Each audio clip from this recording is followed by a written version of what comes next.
యోసేపును సొంత వారే గోతిలో పడేశారు. అలాగని గోతిలోనే ఉండిపోయాడా?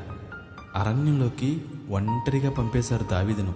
అక్కడే ఒంటరిగానే గొర్రెలు కాచుకుంటూ ఉండిపోయాడా?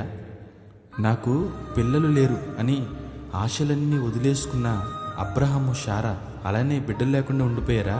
నీటి మీద నీతో పాటు నేను నడుస్తాను అని సముద్రంలోకి దూకి నడుస్తూ మునిగిపోయిన పేతురు దేవుని చేతి ద్వారా పైకి లేపబడలేదా?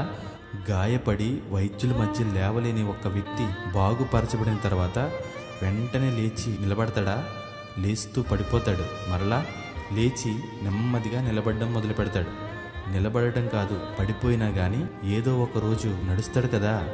ఏదో ఒక సందర్భంలో ఈరోజు ఒక మూలన పడిపోయి ఉన్నావేమో, లేవలేకపోతున్నావేమో, ఖచ్చితంగా లేస్తావు.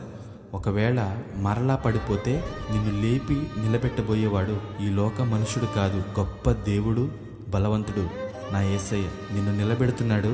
నువ్వు నడవటం కాదు, నిన్ను బాధ పెట్టిన ప్రతి పరిస్థితిని తరిమి పరిగెత్తించే అంతగా నిన్ను నడుపుతాడు. ఎప్పటికీ ఇలాగే ఉండిపోతానేమో అని భయపడకు.